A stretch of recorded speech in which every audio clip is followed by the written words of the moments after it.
오늘은 성경이 말하는 참된 믿음과 구원에 대해서 말씀을 나누고자 합니다. 성경 가르침 중에서 믿음으로 구원을 얻는다라는 이신칭의의 가르침만큼 중요한 진리는 없다고 봅니다. 그런데 놀랍게도 믿음으로 구원을 얻었다는 많은 분들의 삶의 양상이 다르게 나타나는 것을 보게 되면 여기에 우리가 오해하고 있는 어떤 부분이 있음을 보게 됩니다. 그래서 오늘은 성경이 말하는 참된 믿음과 구원에 대해서 자세히 살펴보려고 합니다. 오늘 많은 분들이 단지 구원만 받으려는 분들이 있음을 보게 됩니다. 그래서 이렇게 말하고 나죠. 나는 구원만 받으려고 합니다. 말씀과 진리가 어떻게 되든지 저는 상관하지 않습니다 라고 말하고 있는데 이 말에는 큰 문제가 있습니다. 왜냐하면 우리의 구원은 진리를 알고 진리로 거룩하게 되는 것과 연관이 깊기 때문에 주님은 요한복음 8장 32절에서 진리를 알지니 진리가 너희를 자유케 하리라 말씀하셨고 17장 17절에서는 그들을 진리로 거룩하게 하옵소서 아버지의 말씀은 진리이다 이렇게 말씀하신 걸 보게 되면 우리가 진리를 알지 않고는 죄에서 자유케 될 수 없을 뿐만 아니라 이 진리로 이 아버지의 말씀으로 우리가 거룩하게 되는 것 자체가 이 구원과 깊은 관계가 있기 때문에 이 진리, 이 하나님의 말씀을 떠나서는 어떤 구원도 우리들이 가질 수가 없다는 것입니다. 자, 여기서 진리는 무엇입니까? 이 진리를 바르게 이해하려면 꼭 필요한 조건이 있음을 성경이 말합니다. 그것은 천국을 얻게 해주는 팔복과 관련이 있다는 것입니다. 즉 심령이 가난한 자는 복이 나니 천국이 저희 것이며 애통하는 자는 복이 나니 저희가 위로를 받을 것이며 라고 하신 이 말씀대로 우리가 구원을 얻고자 하는 그런 간절한 마음, 이런 가난한 마음이 있어야 한다는 것입니다. 그리고 죄에서 벗어나고자 하는 애통하는 그런 마음, 의에 줄이고 목말라는 이런 마음을 갖지 않으면 진리를 깨달을 수가 없다는 것입니다. 그래서 우리들이 이런 가난하고 의에 줄이고 애통해하는 그런 마음을 갖지 않은 상태에서 말씀을 듣게 되면 그것은 머리로 지식으로는 알 수 있을 거예요. 그러나 그 심령이 깨달아서 그 사람을 변화시키는 그 진리에 실제로 역사하지는 않는다는 것입니다. 오늘날 교회에서 오해하고 있는 진리가 여러 가지가 있다고 보지만 그 중에서 가장 큰 문제가 되는 것이 바로 이 부분, 이 믿음의 문제인 것입니다. 모두가 이신칭의 교리에 동의를 하고 있어요. 그런데 이 믿음의 양상이 믿는 것이 서로 다르다는 것을 보게 되는 것입니다. 그래서 많은 사람들이 혼란스러워하고 있습니다. 그래서 오늘은 이 성경이 보여주는 믿음에 대해서 그리고 이 거듭남, 곧 죄사함에 대해서 특별히 고찰하고자 하는 것입니다. 자, 먼저 믿음이 어떻게 생기는가 그 방법을 이해할 필요가 있죠. 요한복음 3장 16절의 예를 들어보면 하나님이 세상을 이처럼 사랑하사 독생자를 주셨으니 이는 그를 믿는 자마다 멸망하지 않고 영생을 얻게 하려 하심이다 라는 이 구절 속에서 사도 요한이 증거하는 것은 먼저 하나님이 세상을 우리를 사랑하신다고 말씀하면서 이 사랑이 바로 독생자를 내어주시는 그 사랑임을 말씀하고 있는데 특별히 그 아들 예수 그리스도가 십자가에 달리셔서 멸망케 되는 우리들을 구원하고 영생을 주게 하시는 것, 그것이 바로 복음의 핵심인 것을 보죠. 여기서 하나님의 사랑이 증거되고 그리스도가 나타나지고 그리스도의 특별히 그 죽으심, 그 구속이 증거되면서 그것을 믿을 때 우리가 멸망치 않고 영생을 얻는다라는 이 사실을 우리에게 보여줍니다.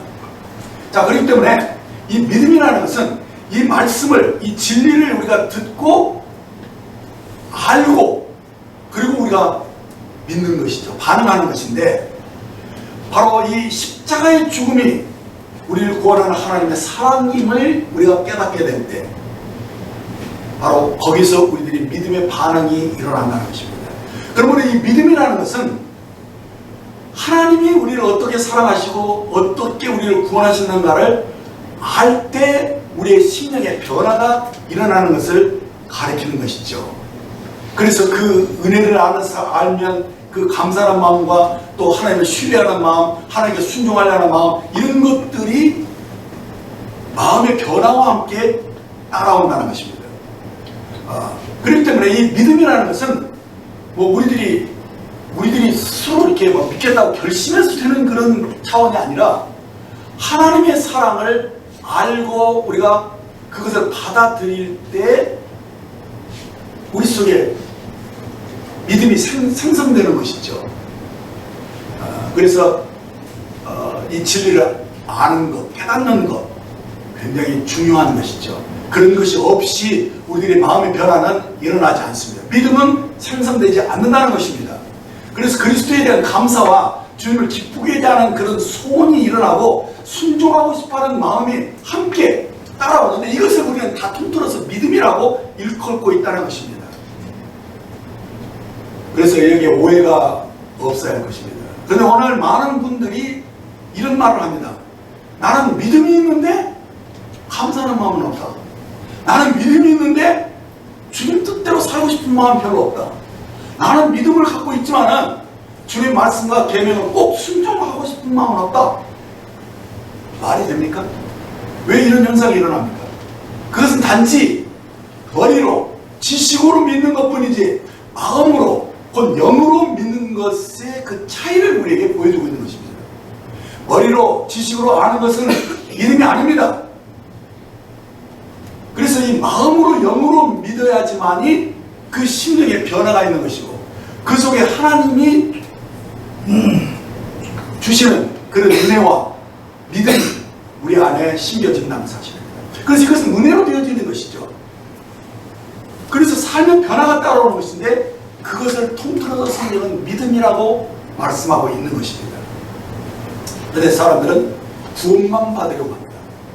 그게 마음의 변화가 일어나고 정말 하나님 말씀대로 살고 순종하고 이런 것은 별로 그렇게 중요하게 생각하지 않는데 이것은 너무나도 배가 있는 말인 것입니다. 성도 여러분, 자, 그렇다면 우리가 어떻게 참된 믿음을 가질 수 있는 것일까요? 사도 바울은 이 믿음을 얻는 방법을 아주 단순하게 제시하고 있는데 로마서 10장 17절을 보면 그러므로 믿음은 들음에서 나며 들으면 그리스도의 말씀으로 말미암는다라고 말씀했습니다. 바울이 여기서 믿음은 어디서 난다고 했습니까? 들음에서 난다는 것입니다.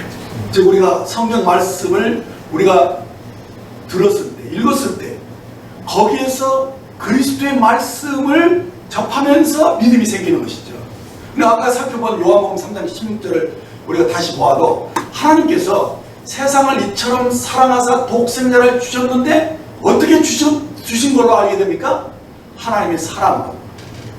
주님이 우리를 대신해서 저주의 그 십자가를 지심으로써 우리의 죄를 해결하신 이 사실들을 알 때 바로 이 진리가 우리 마음 깊숙하게 파고들어서 믿음을 만들어내는 것입니다. 그리고 하나님께서 우리를 위해서 그 아들을 내어주셨다는 사실을 알게 되면서 우리 마음이 움직이는 것이죠. 우리도 뭔가 하나님께 감사를 드리며 하나님을 예배하고 싶은, 하나님을 섬기고 싶고 그 뜻대로 살고 싶은 그런 소원과 순종하는 마음이 우리 속에서 생겨나는 것인데 그것을 믿음이라고 말한다는 것입니다. 바울은 하나님께 대한 믿음을 가질 수 있는 그런 더 견고한 진리를 우리에게 말씀해 주었습니다. 로마서 1장 17절을 보시면 복음에는 하나님의 의가 나타나서 믿음으로 믿음에 이르게 하나니 기록된 바 오직 의인은 믿음으로 말미암아 살리라함과 같습니다. 자, 여기서 바울은 복음에는 하나님의 의가 나타났다라고 말씀하는데 여기서 이 의는 무엇입니까? 바로 의라는 것은 이 문자 그대로 모를 의입니다. 그리고 그 뜻은 옳다, 바르다, 정확하다 그런 뜻이죠. 그리고 여기서 하나님의 의라는 것은 하나님은 옳고 바르고 정확하시다는 이 사실을 우리에게 말씀해 주는 것이죠. 그래서 하나님이 하신 모든 그 생각과 그 계획과 뜻과 섭리가 모두 옳다, 의롭다 라는 사실이 우리의 믿음의 근거가 되는 것이죠. 그래서 우리가 하나님의 의를 알게 되면 우리가 온 마음과 뜻을 다해서 그분을 신뢰하고 그 말씀대로 살고자 하는 그런 마음이 자연스럽게 일어나는 것인데, 그래서 이 순종이라는 것은 자연스러운 믿음의 결과라는 것입니다. 그러므로 믿음이 무엇이냐라고 우리들이 확실하게 이제는 정의할 수 있어야 됩니다. 그것은 하나님께서 완전하시다는 것, 그것을 내가 알고 온전히 신뢰하는 것이 믿음이고, 거기에 대한 반응하는 것이 바로 믿음이라는 것입니다. 그래서 이 믿음을 가지면 어떻게 해야 됩니까? 이런 믿음을 가질 때 비로소 우리들이 살아있는 신앙으로 변화되는 것입니다. 성경에 나와 있는 모든 것들은 정말 온전하다, 정말 믿을만하다, 이런 사실들을 우리들이 확신할 때 정말 실수가 없고 부족함이 없는 이 하나님, 그분을 우리들이 온전하게 신뢰하면서 우리의 모든 것을 그분께 의탁하는 것입니다. 이것이 성경에서 말하고 있는 살아있는 믿음이라는 것입니다. 그런데 오늘 많은 이들이 이 하나님의 말씀을 들으면서도 이것을 마치 인간의 무슨 의견처럼 듣고 있기 때문에 그 믿음이 성장하지 않는다는 것입니다. 그래서 중요한 것은 우리가 하나님의 말씀에 대한 믿음을 우리가 갖지 못하면, 이 믿음을 우리가 잃어버리게 되면 곧바로 사단이 던져주는 유혹과 시험에 시달리게 된다는 것입니다. 그래서 불순종으로 나타나는 것입니다. 많은 사람들이 죄를 범하게 되는 이유가 바로 그것입니다. 하나님의 말씀에 대한 불신이 돌아있다는 것입니다. 아담과 하와가 죄를 짓게 되었던 것은 하나님의 말씀에 대한 믿음을 잃었기 때문입니다. 그들은 하나님의 완전하신 말씀을 믿었어야 했습니다. 선악과를 따먹지 말라라고 말씀을 하실 때 주님이 죽는다고 그랬거든요. 정령 죽으리라고 그랬는데, 그런데 마귀가 와서 그것이 아니다, 너희 눈이 밝아져서 이제 너희도 하나님처럼 될까 그 염려에서 하나님 못 깨는 것이다, 절대 죽지 않는다, 이 사단이 하나님의 말씀을 막 뒤집어버리잖아요. 그런데 거기에 넘어진다는 거예요, 사람들이. 그래서 믿음이 흔들리는 이유는 무엇이냐? 이 말씀에 대한 온전한 신뢰를 잃어버리게 되면 거기에 사단이 틈이 생기게 되면서 그 틈으로 사단의 거짓말에 들어오고, 그래서 우리들이 죄를 짓고 불순종하게 되는 그런 일들이 일어난다는 것입니다. 그러므로 바울이 로마서에서 이런 말씀을 하셨습니다. 로마서 14장 23절에 믿음으로 하지 않은 모든 것은 죄니라 라고 말씀했어요. 이 죄가 어디서 나오느냐? 믿음을 쫓아서 하지 않으면 다 그것이 죄가 되어버린다는 거예요. 그건 뭐냐? 하나님의 완전하신, 주님이 실수가 없으신 온전하신 그 분이라는 사실에 대한 의심이 생기면 그 다음에 그 의심으로 인해서 우리들이 말씀과 상관없이 살게 돼요. 말씀을 위반하게 되는 것이죠. 그래서 죄에 빠지게 되고 불순종하게 되고 이렇게 자기의 삶을 아무렇게나 살아버리는 그런 결과가 일어난다는 것입니다. 그런데 오늘 어떤 일이 이렇게 말합니다. 그래서 이 말씀에서 벗어나는 거예요. 그리고 믿음을 잘못 적용하는 거예요. 그리고 이 머리가 어떤 지식으로 알아가지고 그 적당히 자기 합리화로 나가면서 불순종을 그냥 합리화하는 것입니다. 그래서 심지어는 이렇게까지 얘기하는 사람이 있어요. 나는 주님을 믿는 자로서 한 번 구원받은 사람은 멸망치 않기 때문에, 혹시 죄를 범해도 결코 정죄를 받지 않기 때문에 나는 안전하다, 이 구원은 잃어버릴 수 없다라고 하면서 그 삶을 아무렇게나 사는 그런 사람들이 오늘 나타나는 것입니다. 이런 것이 어디서 나온 논리이겠습니까? 복음을 알기는 아는 것 같은데 그가 마음으로 믿는 것보다는 머리로 알고, 그래서 결국은 자기 마음대로 살면서 합리화하는 그것이 우리 속에 들어와 있다는 것입니다. 이 엄청난 무서운 일입니다. 그래서 사도 바울은 이렇게 말했습니다. 로마서 3장 31절에서 그런데 우리가 믿음으로 말미암아 율법을 폐하느냐? 그럴 수 없느니라. 도리어 율법을 굳게 세우느니라. 이 얼마나 분명한 말씀입니다. 믿음은 하나님의 말씀과 계명을 굳게 세우는 것입니다. 하나님을 믿으면 왜 우리가 하나님의 말씀과 계명을 굳게 세우게 되는 겁니까? 그 이유는 단순합니다. 하나님께서는 결코 실수하지 않으시고 완전하신 분이기 때문에 그가 하신 말씀은 결코 바뀔 수 없다는 것입니다. 바울이 전하는 복음은 분명합니다. 우리가 계명을 열심히 지켜서 우리의 공로로 구원을 얻는다고 그렇게 말하지 않습니다. 분명히 은혜로 되어진 것이고 주님이 하나님이 그 아들을 통해서 이루신 것들을 믿는 그 믿음이에요. 그 믿음을 통해서 우리들이 은혜로 사는 것인데 이것은 우리가 그래서 하나님에 대한 그런 예배하고 감사하고 이렇게 그분에 대해서 이렇게 순종하는 그런 마음들을 자연스럽게 따라오는 것이 믿음이라는 것인데 그런 것이 없으면서도 불구하고 교리적으로 이렇게 변론하듯이 이렇게 저거 따지는 이런 것들은 굉장히 위험하다는 것입니다. 그래서 이 순종을 아주 당연한 것으로 여기는 그것이 진정한 믿음이라는 것입니다. 그래서 계명에 순종하지 않으면서 자기들이 믿는 것처럼 막 생각하는 그런 것들을 우리들이 오늘날 이 시대에서 가장 무서운 독소인 것입니다. 이것은 너무나도 모순되고 거짓된 것인 것입니다. 그렇습니다. 하나님이 어떤 분인가를 우리들이 잘 모르면서 믿음을 가질 수는 없어요. 하나님 어떤 분입니까? 말씀을 보면 하나님께서 빛이 있으라 하시니 빛이 있었다. 엄청난 말이잖아요. 그러니까 하나님의 말씀 그 자체가 엄청난 건세와 능력을 가지고 이 온 우주를 만드셨다는 것입니다. 그리고 그 말씀으로 온 우주를 붙잡고 계시는 것이죠. 그 말씀으로 모든 식물과 동물들이 태어났고 이 말씀으로 온 세상이 창조되면서 그 말씀의 권능으로 이 온 우주를 붙잡고 계시는 그 놀라우신 분, 이 분을 우리들이 믿을 때 그 온전하심과 그 능력, 그 권세를 우리들이 어떻게 부인할 수가 있습니까? 그렇죠? 그렇기 때문에 이 전지하고 전능하신 하나님을 믿을 때 우리의 심령은 정말 수련해지는 것이죠.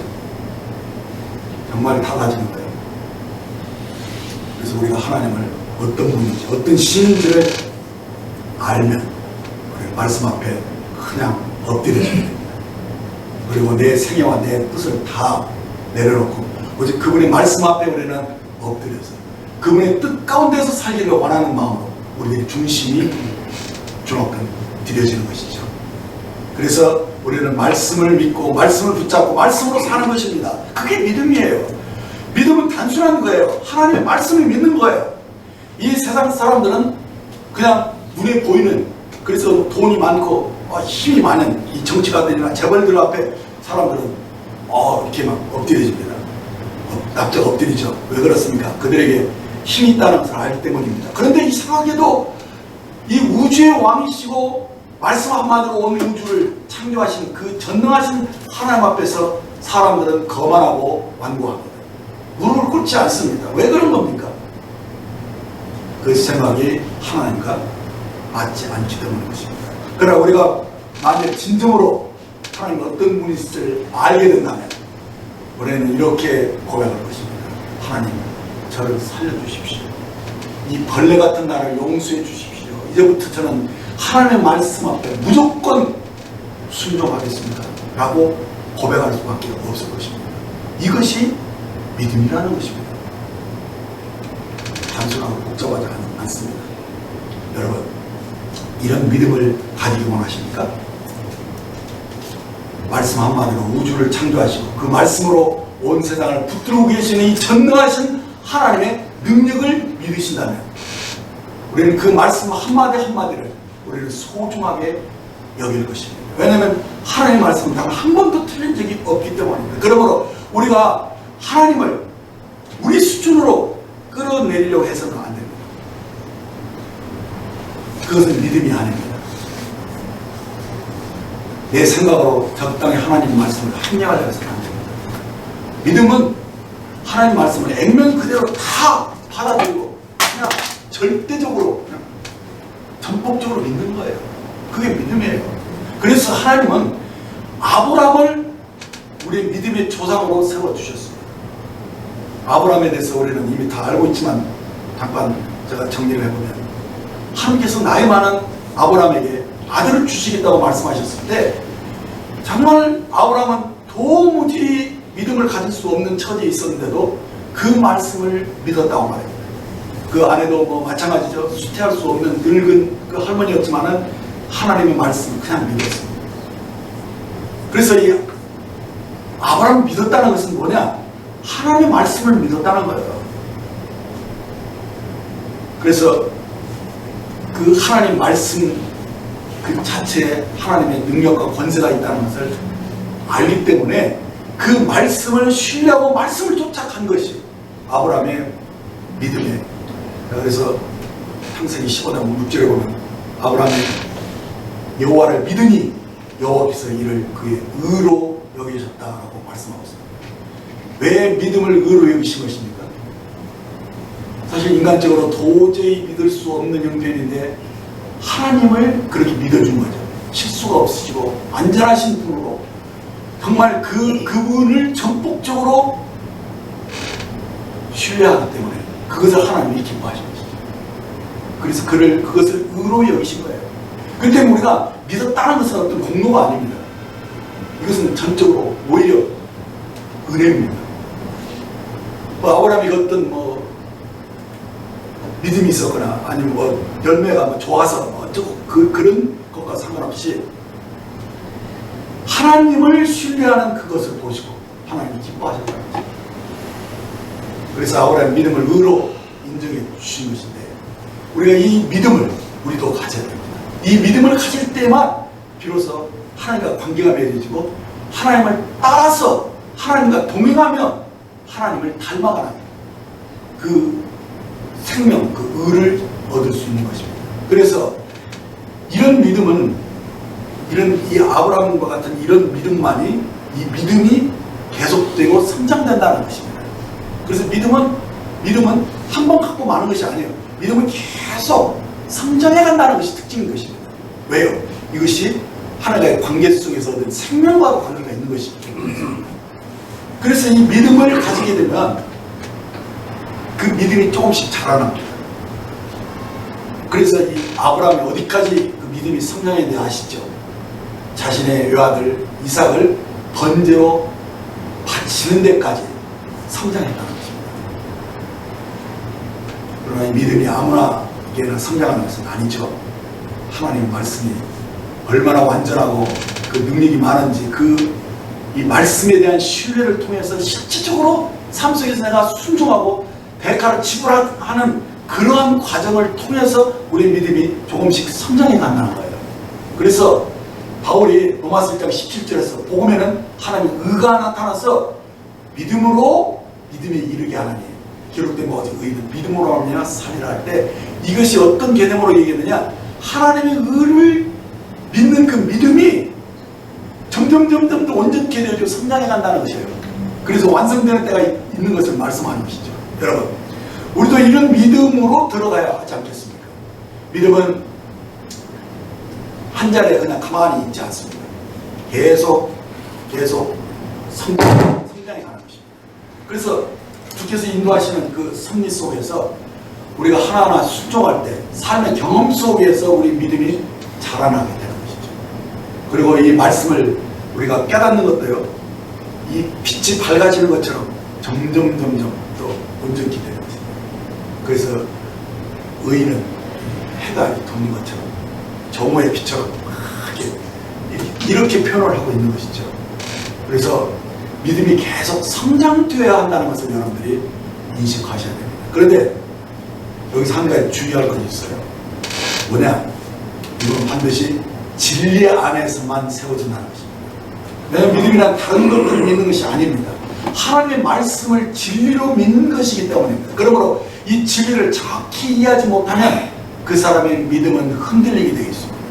그래서 많은 이들이 하나님의 말씀을 신뢰하지 못함으로 결국 내가 가진 생각들이 섞여지게 되고 그 하나님, 심지어 하나님 말씀을 내 생각으로 판단하게 되는 것입니다. 그리고 결국은 내 생각대로, 내 느낌대로 살아버리는 것입니다. 이런 믿음이 아닙니다. 성경은 좁은 길인 이 생명의 길을 말씀하고 있는데, 많은 사람들은 그냥 넓은 길로 자기 생각대로 살아가면서 자기들 믿음이 있다고 생각하는 것입니다. 믿음은 진리 안에 있을 때만 가치가 있고 분명한 결과가 생성되는 것입니다. 왜 아브라함의 믿음이 성장하는 믿음이 될 것입니까? 너의 본토와 친척과 아비 집을 떠나 내가 내게 보여줬다고 가라 이렇게 말씀하셨을 때 그냥 그 말씀을 그대로 순종한 거예요. 그 당시 얼마나 도적과 그 강도들이 많은 때입니다. 그래서 이 가족들과 이 친척들이 함께 있지 않으면 그 보호를 받을 수 없을 만큼 어려운 때였죠. 그런데 하나님이 본토와 친척과 아비 집을 떠나라 하실 때 그 말씀이 얼마나 위험하고 불합리한 명령입니까? 그런데도 그는 그냥 순종하는 것입니다. 이렇게 그냥 순종하는 그 믿음만이 살아있는 믿음이고 성장하는 믿음이 된다는 것입니다. 성장한다는 것은 하나님과의 관계가 깊어진다는 의미가 있어요. 그렇죠? 그래서 자꾸 하나님을 경험해야 됩니다. 하나님을 알아가는 것이에요. 그래서 자꾸 이 말씀대로 살려고 하는 것이 계속 돼야지만이 우리 믿음이 자라난다는 것이에요. 그래서 여러 가지 많이 안 따집니다. 그래서 그냥 하나님이 부르셨으니까 왔고 어디로 가라니 그냥 가는 거예요. 그냥. 그리고 여기서 뭐 그 땅에 대해서 뭐 물어보지도 않고 뭐 어떤 땅이냐고 그 땅이 뭐 농사 잘 되냐고 뭐 살만하냐고 이런 묻지도 않아요. 그냥 주님 그냥 말씀하시니까 그냥 하는 거예요. 그게 진짜 믿음이라는 것이죠. 그래서 히브리서 8장 11절에 이렇게 말씀하고 있어요. 믿음으로 아브라함은 부르심을 받을 때 순종하여 장래 유업으로 받을 땅에 나아갈새 갈 바를 알지 못하고 나아갔으며 이렇게 말씀하고 있는데 전적으로 하나님의 능력을 신뢰하고 하나님이 나를 부르셨고 하나님 말씀하시는 그것은 완전하다는 것입니다. 그것은 그 어떤 하자도 없으니까 내가 걱정하거나 불안해할 필요가 없다. 그분을 완전히 신뢰하고 내가 전폭적으로 내 생애를 다 맡겨도 된다 라는 그 믿음. 그래 보니까 하나님 얼마나 이쁘겠어요. 그런 믿음으로 따라오니까 하나님 그걸 의로 여기신 거예요. 바로 그런 믿음, 살아있는 믿음, 하나님과의 그 관계 속에서 그분을 신뢰하는 그 믿음이 진짜 믿음인 것이죠. 그래서 성경이 말하는 믿음이 무엇인가 여러분들이 알아야 필요가 있습니다. 그래서 많은 사람들이 믿음이 있다 어쩌다고 해도 실제로 결과가 없어요. 믿음에는 분명한 그런 진리 안에서 그 분명한 삶의 변화와 그 열매가 있잖아요. 근데 그런 것이 없으면서도 자기가 믿음이 있다고 말하는 것은 앞뒤가 안 맞는 말이라는 것입니다. 그래서 하나님의 능력을 전적으로 믿지 않으면 그 인생은 결국 흔들리게 돼 있어요. 전폭적으로 신뢰하지 않는 사람은 늘 한편에 구석에 그 불안함이 있잖아요. 그래서 정말 이거 괜찮을까? 또 정말 내가 편안하게 살만하게 살 수 있을까? 막 이런 것들이 이렇게 오면서 생활의 염려나 막 이 마음에 이런 것들이 막 들어와서 근심하고 염려하면서 삶을 계속 이렇게 살게 되죠. 그런데 그런 믿음은 실제로 성장하지 않아요. 그리고 그런 믿음은 계속 하나님을 알아가는 것에서 자라나지 않는다는 것입니다. 그래서 끊임없이 자기 문제를 급급하게 늘 먹고 사는 문제를 급급하게 그것 때문에 하나님 말씀대로 살지를 못하는 것입니다. 아까도 그랬지만 아브라함은 하나님이 그 약속하신 땅에 대해서 이것저것 묻지를 않았다는 거예요. 그냥 하나님이 말씀하신 대로 그냥 믿는 것이죠. 그러면서 하나님 은혜를 알기 시작합니다. 그게 말씀에 순종할 때 하나님이 주시는 복을 깨닫기 시작합니다. 와, 이게 정말 하나님 은혜구나, 하나님 복이구나. 그러면서 여러분들 삶 속에서 하나님, 야, 이거 하나님 은혜다, 이건 하나님 하셨다라고 그분을 의식하고 그분을 찬송하고 그분을 기뻐하는 그런 삶이 계속 되어지는 것이 신앙생활이거든요. 그런 것이 없이 하나님 나는 나대로 내 맘대로 내 생각대로 내 감정으로 이렇게 산다면 그 믿음이 아니라는 것입니다. 성도 여러분, 믿음이라는 것은 말씀과 진리에 대한 지적인 동의가 아닙니다. 그가 훨씬 더 차원 높은 것에서 하나님과 나와의 그 일치된 마음, 그래서 그분과의 인격적인 만남 속에서 조금씩 새로워지는 그 믿음을 우리들이 경험해야 되는 것입니다. 그래서 정말 하나님의 그 사랑을 알고 또 그분의 은혜를 아는 것도 5년 전, 10년 전에 아는 것에 멈춰 있어서는 안 됩니다. 계속 그것이 더 풍성해지고 분명해져야 돼요. 더 자라나야 되는 거예요. 그래서 그분의 사랑을 더 깊이 알고 그 은혜를 더 깊숙이 경험하면서 그분에게 집중되어가면서 그분을 닮아가는 이 과정 속에서 우리들의 믿음이 성장되어 가야 한다는 사실입니다. 그래서 이 관계 속에서 이 믿음이 성장해가지 않으면 그것은 믿음이 아니다. 이 사실을 제가 지금도 강조하고 있는 것입니다. 근데 사람들은 제가 그렇게 말할 때 좀 싫어합니다. 아니, 너무 지나치지 않냐, 꼭 그래야 되는데 그래, 이렇게 말을 합니다. 그런데요, 하나님은 정말 대단하십니다. 마태복음 22장 37, 38절을 보면은 예수께서 내 마음을 다하고 목숨을 다하고 뜻을 다하여 주 너의 하나님을 사랑하셨으니 이것이 크고 첫째되는 계명이요, 이렇게 말씀하십니다. 이렇게 예수님은 우리가 믿음을 하나님을 믿을 때 정말 이렇게 되기를 원하는 거예요. 이렇게 기대하고 계시는 우리 마음의 태도가 마음을 다하고 목숨을 다하고 뜻을 다해서 주님과의 그 깊은 사랑의 관계를 들어가기를 원하는 거예요. 네. 여러분들이 사랑하는 가족과 부부가 사실 어떻습니까? 그렇게 더 사랑이 더 깊어지기를 원하지 않습니까? 더 온전한 신뢰에서 더 든든해지기를 원하지 않습니까? 하나님도 마찬가지예요. 그렇기 때문에 5년째 10년째에 머물러 있으면 안 됩니다. 계속 그 믿음이 우리 마음의 태도와 이 진실이 그리고 그 뜨거움이 하나님의 요구에 우리들이 반응해야 되는 것입니다. 그래서 마음을 다하고 뜻을 다하고 목숨을 다하고 이렇게까지 말씀하시는 것을 볼 수 있지 않습니까? 이렇게 되지 않으면 그 믿음은 거짓이라는 거예요. 거짓이라는 거예요. 오늘 기독교가 바로 여기 이 신앙에서 멀어졌다고. 많은 이들이 믿음을 그냥 진리의 말씀을 동의하는 것 정도로 그렇게 믿음을 낮췄습니다. 그러나 그것은 옳지 않습니다. 그건 그저 머리로 지식으로 동의하는 것인데 그것은 믿음이 아니고 구원이 아닙니다. 제 말을 잘 아십니까? 그래서 나는 예수님께서 십자가에서 내 죄를 용서하셨다는 이 사실에 대해서 믿는다. 좋아요. 그런데 실제로 삶이 정말 그 은혜에 대한 감격과 그리고 또 그 말씀대로 순종하고 그 계명을 지키는, 그래서 하나님을 사랑하는 그런 관계가 계속 자라나는 그 믿음이 되지 않았다면 우리는 그것을 의심해야 된다는 거죠. 그건 구원받은 것이 아니라고 저는 생각합니다.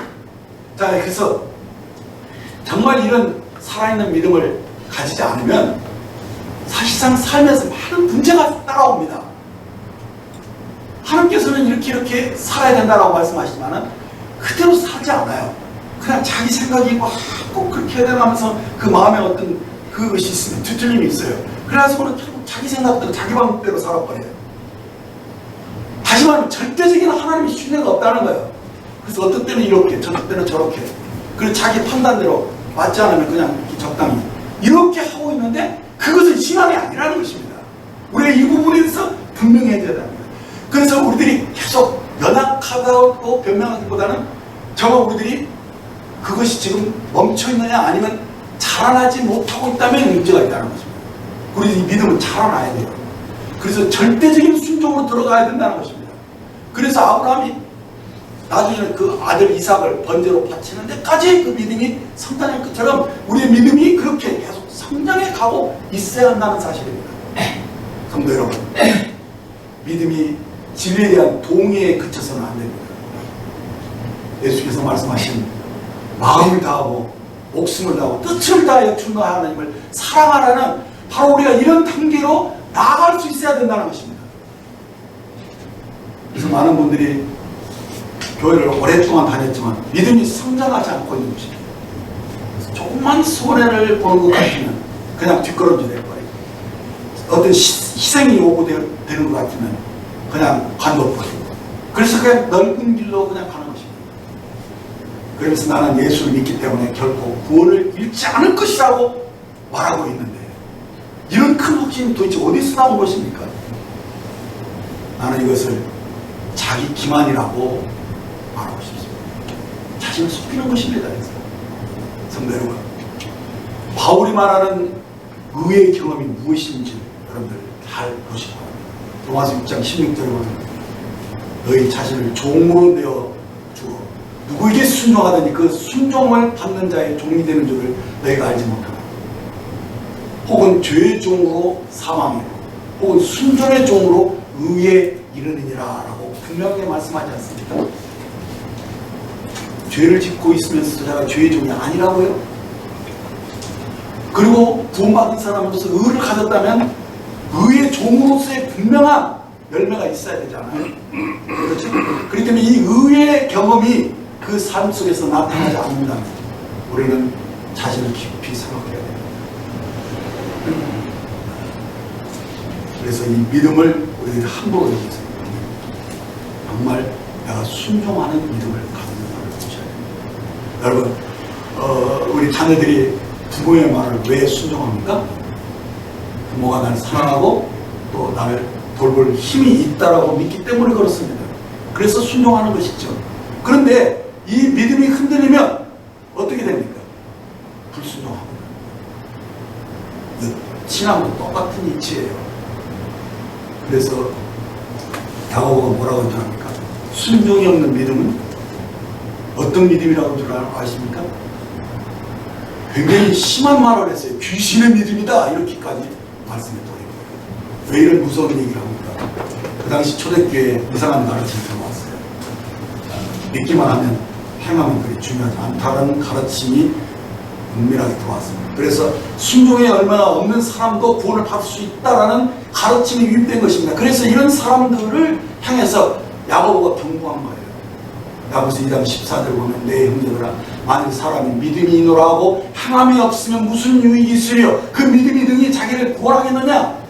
라는 야고보의 그 책망의 말을 우리는 들을 수가 있습니다. 그러나 주를 믿는다고 말하면서도 말씀대로 그 행함이 없이 사는 그것, 이 행함 없는 믿음을 우리가 어떻게 생각합니까? 아무런 유익이 없지 않냐는 것입니다. 그래서 이런 믿음을 어떻게 구원을 받을 수 있겠느냐라고 우리가 이렇게 도전하고 있잖아요. 그런 책망을 지금 하고 있잖아요. 이어지는 17절 18절을 보면 이와 같이 행함이 없는 믿음은 그 자체가 죽은 것이라. 어떤 사람 말하기를 너는 믿음이 있고 너는 행함이 있으니 행함이 없는 내 믿음을 내게 보이라. 나는 행함으로 내 믿음을 내게 보이리라. 정말 강력한 그런 도전적인 말씀이죠. 입으로만 믿는다는 거, 그리고 하나님께 순종하지 않고 행함 없이 그렇게 사는 것, 그건 다 죽은 믿음이라는 것이죠. 우리가 야고보의 신앙의 수준으로 볼 때 이건 너무나 당연한 것이지만 오늘날 사람들은 이것을 율법주의 아니냐 이렇게 말을 하고 나 믿었으니까 나는 그래 구원 받은 거야 이런 식으로 적당히 이렇게 옮기려고 하는데 하나님 말씀을 말씀대로 보셔야 된다는 것입니다. 19절 20절에서 내가 하나님은 한 분이신 줄을 믿느냐? 잘하는 것. 귀신들도 믿고 떠느니라. 아, 흑탄한 사람아, 행함이 없는 믿음이 헛것인 줄을 알고자 하느냐? 정말 많은 이들이 단지 믿음으로만 구원 얻는다는 것,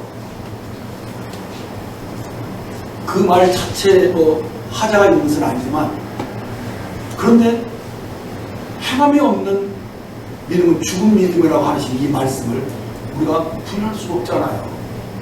그렇죠? 그래서 여기서는 행함이 없는 믿음은 귀신의 믿음이라고 말합니다. 왜 어떻게 우리가 이런 말을 할 수 있을까? 이것을 이해하기 위해서 우리는 마귀가 천사였지 않습니까? 루시퍼였죠. 그래서 하나님에 대해서 얼마나 잘 알겠어요. 그래서 믿고 떠는데 문제는 순종할 의사가 없어요. 순종할 의사. 그리고 하나님의 성품, 그 공의롭고 은혜로운 그 성품에 대해서 그 마음에 감사하는 마음이 없는 거예요. 화답하는 마음이 없어요. 그래서 하나님을 믿고 두려워 떨지만은 순종을 안 하고 지 마음대로 해요. 이것을 귀신의 믿음이라고 하는 것입니다. 여러분, 하나님께서 그 아들을 내어주시고 그가 이 저주의 십자가를 지게 하신 이유가 무엇입니까? 이 십자가의 복음이 우리에게 무엇을 요구하고 있습니까? 정말 우리들이 하나님의 사랑을 알고 믿음으로 반응하며 순종할 수 있는 그런 순종의 아들이 되기를 원하신 거 아닙니까? 그렇죠? 그러니까 이런 것들을 알면서도 여전히 자기 생각과 자기 뜻대로 살아버린다면 우리는 믿음을 배반한 것이랑 마찬가지예요. 심각한 것이죠. 로마서 1장 5절에 보시면 우리가 은혜와 사도의 직분을 받아 그 이름을 위하여 이 모든 이방인 중에서 믿어 순종하게 하나니. 자, 바울이 복음을 전하는 이유가 뭐예요? 이방인들도 믿어 순종하게 하려고 복음을 전하신 거다. 그리고 우리가 믿는다 하면서 순종하지 않으면, 거기에서 믿는 것으로만 그치고 순종하지 않으면 이건 복음의 의미가 없는 것이죠. 그래서 바울은 로마서 말씀을 통해서 처음에 이렇게 1장 5절에 말씀하시고 그 끝부분에 가서 똑같은 말씀을 하고 있어요. 로마서 16장 26, 27절에 보면 모든 민족이 믿어 순종하게 하시려고 알게 하신 바 그 신비의 계시를 따랐던 것이 이 복음으로 너희를 등이 경고케 하실 지혜로우신 하나님께 예수 그리스도로 말하면 영광이 세상 무궁토 있을지어다라고 이 로마서 말씀을 마치잖아요. 그러니까 시작과 끝이 다 무엇을 얘기합니까? 믿어 순종하게 하려. 그래서 이 끝부분에 대해서는 이 경고케 하려 합니다라는 말이 나오십니다. 이게 처음 믿음은 연약할 수 있어요. 시작이니까요. 그런데 계속 성장해 가지 않으면 경고케 되지 못한다는 거죠. 그래서 이 믿음은 계속돼야 된다는 얘기예요. 한 번 믿어서 되는 게 아니에요. 이 믿음이 계속 경고케 되어서 결국 그날 주님 오시는 날 우리가 온전케 되어지고 완성되어지면서 그 영광의 몸으로 변하는 데까지 나아가는 그것이 바로 복음인 것입니다. 그래서 우리가 믿기만 하는 것으로 그치서는 안 됩니다. 이걸 순종하는 데까지 계속 성장해 나아가도록 자신도 자기를 채찍질해야 된다는 것입니다. 견고한 믿음이 되도록 우리도 책임질 거 책임져야 한다는 거예요. 자기 할 일을 해야 되는 것입니다. 그래서 말씀과 기도하고 모임에 참석하고 모임에 힘쓰고 같이 기도하고 전도하고 이런 모든 것, 이 복음의 신앙을 위해서 우리가 협력하고 함께하는 이 모든 것에 있어서 철저해야 한다는 사실입니다. 그래서 영광을 돌릴 수 있어요. 우리 삶으로 영광을 돌릴 수 있어야 한다는 것입니다. 우리가 영광을 어떻게 돌립니까? 우리가 믿기만 해서 되는 게 아닙니다. 우리의 변화된 모습으로 하나님께 그 열매를 보여드릴 때만 영광이 되는 것을 우리들이 알 수가 있지 않습니까? 그래서 순종하지 않으면 하나님께 영광이 되지 못한다는 것이죠. 오히려 이것은 참 웃음거리가 되는 것이죠. 그래서 속은 맛을 잃으면 사람들이 다 짓밟아 버리는 것이죠. 그렇죠? 그래서 믿는다고 하는데 암캐라 사는 사람들은 멸시를 받게 되고 모든 것을 주님이 그것을 다 보고 계신 거죠. 중요한 것은 그 목적이 이루어져야 한다는 것입니다. 믿어 순종하는 것이 우리 속에 분명하게 나타낸다는 것입니다. 자, 그래서 이 예수님의 말씀 속에서 왜 이런 문제가 발생하는 것입니까? 이 문제의 해결은 무엇인지를 오늘 결론으로 그 말씀을 드리려고 합니다. 누가복음 7장 36절 이하의 말씀을 보시면 한 바리새인이 예수님과 함께 식사하시려고 주님을 그의 집에 초대했습니다. 자, 그런데 뜻밖 그 동네에 죄인인 한 여인이 초대하지도 않았는데 그 자리에 나타나서 이 향유를 담은 옥합을 가지고 와서 예수님의 그 발밑에 앉아서 울면서 눈물로 그 발을 적시고 자기 머리통을 씻고 그 발에 입맞추며 향유를 붓는, 보통 사람 도저히 이해할 수 없는 그런 뜻밖의 일이 벌어졌습니다. 아무도 그거 말릴 수가 없었어요. 너무 급하게 된 일이라. 자, 그런데요, 이것이 주님 우리들의 모든 문제들을 해결하는 결정적인 답이 이 속에 있다는 것입니다. 주님 지금껏 누구에게도 이렇게 놀라운 사랑과 감사의 표시를 받아보신 적이 없습니다. 수많은 문득병자를 고치시고 안진뱅이를 고치시고 죄사함을 베풀어 주셨건만 아무도 이런 태도로 주님 앞에 나온 사람은 없었어요. 유대 사회에서 예수님을 정말 인기 좋은 분으로 그렇게 생각하지 않았습니다. 다 비난하고 이렇게. 그런데 이렇게 엄청난 헌신으로 사례를 하고 있는 것, 참 주님이 굉장히 감격했을 것 같아요. 얼마나 마음에 큰 위로를 받으셨을까 저는 생각합니다. 그런데 이것이 주님께서 죄상을 받은 영혼에서 이런 순전한 헌신이 나왔다고 하신 말씀들을 보게 됩니다. 근데요, 이 집주인 시몬은 이 예언을 아주 못마땅히 여겼어요. 왜냐면 자신이 준비한 이 만찬의 분위기를 완전히 깨뜨려버렸죠. 무엇보다도 이 시몬의 생각은 예수님이 이런 비천한 여자를 가까이 하면 안 된다라는 그런 생각에 잡혀 있었던 것입니다. 그래서 주님은 시몬에게 비유로 말씀을 주시면서 그를 일깨웁니다. 그때 비유는 뭐였냐면 두 빚진 자가 모두 탕감을 받는 이야기가 있습니다. 누가복음 7장 42절 43절에 보면 이르시되 빚 주는 사람에게 빚진 자가 둘이 있어요. 하나는 500데나리를 졌고 하나는 50데나리를 졌는데 갚을 것이 없으므로 둘 다 탕감하여 주었으니 둘 중에 누가 그를 더 사랑하겠느냐. 시몬이 대답하여 이르되 내 생각에는 많이 탕감을 받은 자니이다. 이르시되 내 판단이 옳다 하시고. 이 두 사람이 빚이 졌는데 모두가 다 이 빚을 많거나 적거나 다 이 빚을 갚을 만한 그런 힘이 없는 것을 이 주인이 알고 두 사람 모두에게 빚을 다 탕감해 줬어요. 그러면서 여기서 주인이 그런데 이 두 사람 중에서 누가 더 그 주인을 더 사랑하겠느냐 이렇게 질문하신 거예요. 오늘 이 문제를 지금 다루는 것이죠. 시몬이 그때 그야 많이 탕감을 받은 자가 아니겠습니까? 라고 말했을 때 내 판단이 옳다라고 말했습니다. 성도 여러분, 하나님께 큰 죄를 탕감받았다고 믿는 사람들, 바로 이 사람들이 주님을 크게 사랑할 수 있다라는 말입니다.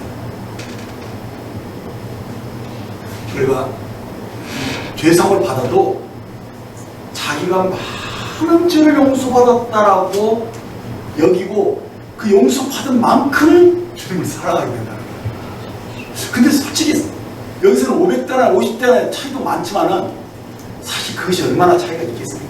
사람들이요, 죄를 지면 얼마나 많이 지고 얼마나 깨끗이 살겠어요. 다 거기에요. 그런데 어떤 사람은 자신이 죄를 많이 용서받은 거로 여기는 사람이 있다는 거예요. 그게 결정적인 것이죠. 그래서 천국은요,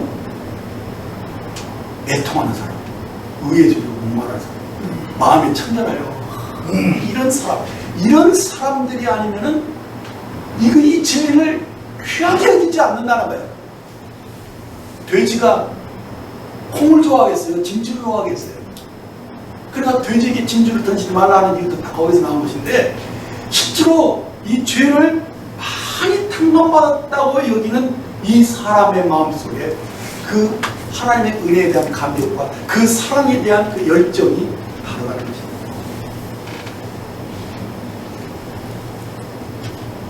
정말 우리들이 구원받은 이 기쁨과 감격이 왜 터져나오지 않느냐. 주님이 날 용서해 줬는데 그래 조금 용서 나 괜찮은 사람이었었는데 그래도 좀 진실하게 살기 위해서 나는 예수님을 이렇게 여기는 사람하고요.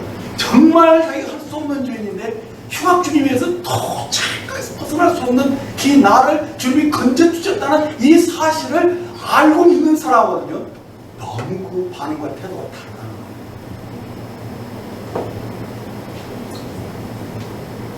그래서 이 뜨뜻미지근하게 믿는 사람, 믿는 것 같지도 않고 믿는다고 하는데 그 삶에 하는 변화도 없고 그냥만 적당히 자기 마음대로 자기가 하고 싶은 거 다 할 대로 다 해버리는 이런 사람들을 우리들이 어떻게 봐야 되냐는 거야.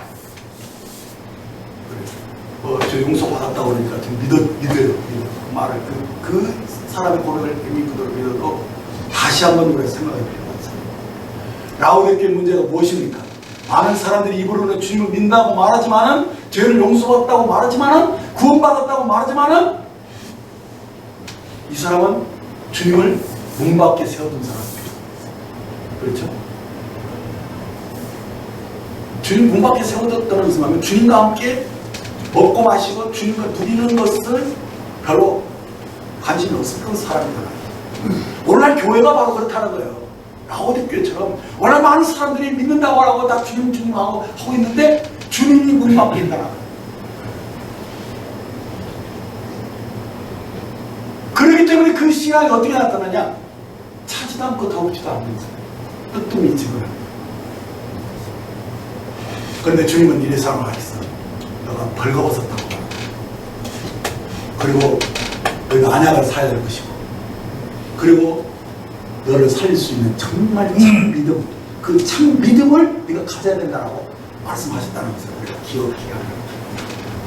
왜 우리들이 주님에 대한 헌신이 없고 충성이 없고 그냥 적당히 그냥 거리를 두고 이렇게 넓은 길로 가는 것인지 좁은 길로 가는 것인지 그런 구별 없이 그냥 이렇게 사는 것이냐? 라오디게의 모습이라는 거죠. 우리들이 각성해야 됩니다. 그래서 정말 이런 식으로 하다가는 주님 오실 때 정말 자기는 의의 옷을 입었다고 생각했는데 주님 딱 보시고 깜짝 놀라고 의의 옷을 입지 않은 사람으로 발견될 수 있다는 것을 생각하지 않을 수가 없다는 거죠. 그래서 주님이 이 비유를 들려주신 후에 여인의 귀에 이 세상에서 들을 수 없는 가장 고귀한 말씀을 하셨습니다. 40절에 보면 이름으로 내가 내게 말하니 그의 많은 죄가 사해졌다. 이는 그의 사랑함이 많음이라. 사함을 받은 일이 적은 자는 적게 사랑합니다. 그렇죠. 죄를 적게 용서받은 사람은 주님을 적게 사랑한다는 것입니다. 죄 사함의 감격이 없는 사람은 사실 주님을 사랑할 수가 없는 거예요. 정대로 내 마음에 기쁨이 없고 감격이 없는 이유가 무엇입니까? 바로 죄 사함의 그 기쁨, 그 감격, 이것을 모르기 때문입니다. 그래서 우리에게 죄 사함의 경험이, 이 감격스러운 죄 사함의 경험이 필요하다는 거죠. 그리고 하나님의 용서를 통해서 이 옥합을 깨뜨린 여인의 경험이 우리에게 필요하다는 거죠. 오늘 이 말씀을 들으면서 우리의 옥합을 깨뜨린 여인의 경험 속으로 반드시 들어가야 한다는 거죠. 48절, 50절 말씀 보고 말씀하죠. 여자에게 이르시되 내 죄사함을 받았느냐 하시니 예수께서 여자에게 이르시되 내 믿음이 너를 구원하였으니 평안히 가라 하신 이 말씀입니다. 믿음으로 구원받는다는 것을 알게 됩니다. 얼마나 분명합니까? 믿음으로 말미암은 의를 이것보다 더 쉽고 더 분명하게 설명해 줄 수 있겠습니까? 유대나라에서 비천하게 멸시를 받으며 살아온 이 여인은 자신의 수치스러운 죄를 용서받았습니다. 그가 이 용서를 온 마음으로 기쁘게 받아들였다는 것입니다. 그래서 그 마음이 주님께 대한 사랑과 그 감사와 열정, 그 기쁨이 그냥 여기서 터져나오고 만 것입니다. 그래서 모든 것을 팔아서 그가 향유를 사고 옥합에 담아서 지금 주님을 바로 다가왔어요. 그래서 다 쏟아놓고 있는 장면을 보지 않습니까? 성도 여러분, 오늘 주님께서 우리에게 내 믿음이 너를 구원하였다 라고 하신 그 음성이 우리 각인 심령 속에 들리기를 바랍니다. 그리고 주님, 예수님이 또 한 번 충격적인 말씀을 하셨습니다. 이 말씀을 마태복음에 나오죠. 26장 13절에 보면 내가 진실로 이루노니 온 천하에 어디서든지 이 복음이 전파되는 곳에서는 이 여자가 행한 일도 말하여 그를 기념하라고 말씀하십니다. 얼마나 놀라운 말씀입니까? 예수께서 유대의 가장 비천한 여인에게 복음의 모범적인 모델로 높여주신 것입니다. 그래서 이 복음이 전파되는 것마다 이 여인에 관한 이야기를 함께 전하라고 부탁하신 것입니다. 성도 여러분, 이렇게 하신 예수님의 의도가 무엇입니까? 왜 이 비천한 여인의 이 경험을 이렇게도 높게 올리신 것입니까? 그것은 이 여인의 회개와 거듭남과 죄사함의 경험이 복음의 실체를 드러내주고 거짓 복음의 정체를 드러내주고 있기 때문입니다. 그래서 복음이 전파되는 것이 이 여인의 간증도 함께 전해지기를 바라신 것입니다. 여러분, 오늘 여러 곳에서 복음이 전해지고 있습니다. 그러나 어떤 설교라도 이 여인의 경험과 충돌하거나 위배되는 것이 있다면 그것이 거짓 복음입니다.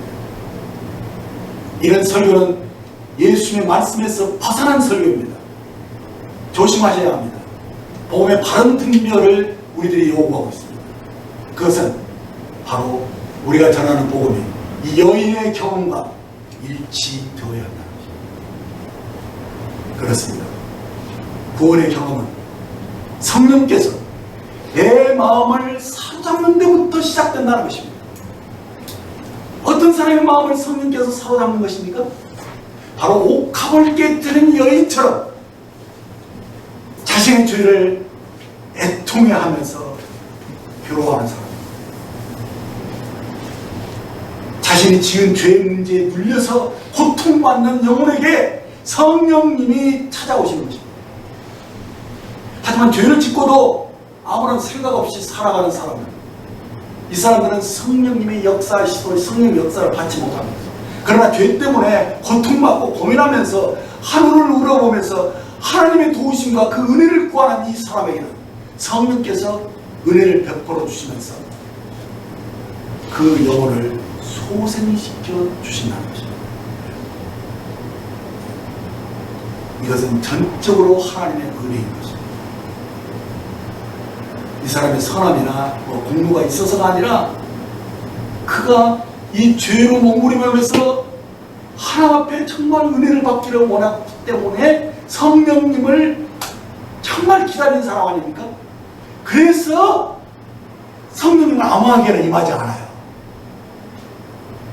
성령님은 그 사람의 심령에 역사하는 것인데요. 어떻게 역사하느냐? 새 영, 새 마음을 부어주시면서 그 마음을 부드럽게 만들어주시고 그 영혼에 놀라운 변화가 일어나도록 역사하신다는 것입니다. 그래서 이 죄악을 품었던 생각들이 무너지고 사라지고 악한 행위와 그 인연을 끊는 그런 회개가 분명하게 일어나는 것입니다. 그러면서 사랑과 겸손과 이 화평이 그 분노와 시기와 분쟁을 대신해서 그 심령 가운데 부어지는 것입니다. 그래서 그 심령에 기쁨이 있고 그 심령에 감사가 있고 하나님에 대해서 그 은혜에 대해서 감격하는 심령으로 변화되면서 그 사람이 변화되는 것입니다. 마음만 변화되니까 얼굴까지도 하나님의 빛으로 빛나기 시작합니다. 이렇게 성령께서 역사하실 때 우리의 마음은 새로워지는 것입니다. 이것이 바로 구원인 것입니다. 이것이 바로 거듭나는 것입니다. 이렇게 이 구원의 경험은 사실 성령님의 역사고 우리 속에 하나님 신성한 생명을 부어주시면서 우리를 새로운 피조물로 만드시는 전적으로 하나님이 하시는 일인 것입니다. 근데 다만 우리에게 중요한 것은 그것을 거절하지 않아. 아니, 그 마음을 다 내려놓고 열어서 그분이 하신 일들을 그대로 받아들이고 그것을 영접하는, 그래서 이 구원의 복을 그대로 받아들이고 거기에 엎드리는 바로 그 사람에게 하늘 나라의 은혜가 임하는 것입니다. 바로 성령의 역사가 있을 때 자신을 전폭적으로 내어드리는 그런 사람.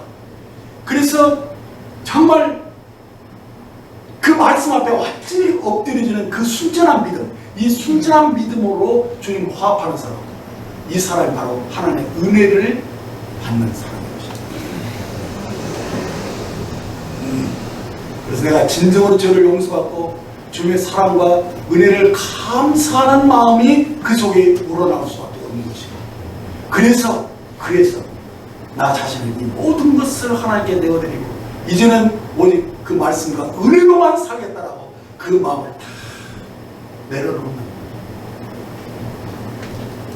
그것이 그 경험이 거듭남의 경험이고 죄사함의 경험이라는 사실을 우리들이 아셔야 됩니다. 근데 놀랍게도 정말 오늘날 이 믿음을 너무 가볍게 여기고 하나님 하신 일들을 경험하지 못하고 목각을 깨뜨린 여인의 심령 속에 일어난 그 이런 역사가 오늘 우리에게도 일어나고 있고 일어나야만 합니다. 우리가 이 경험을 삼아오고 살아가야 한다는 거죠.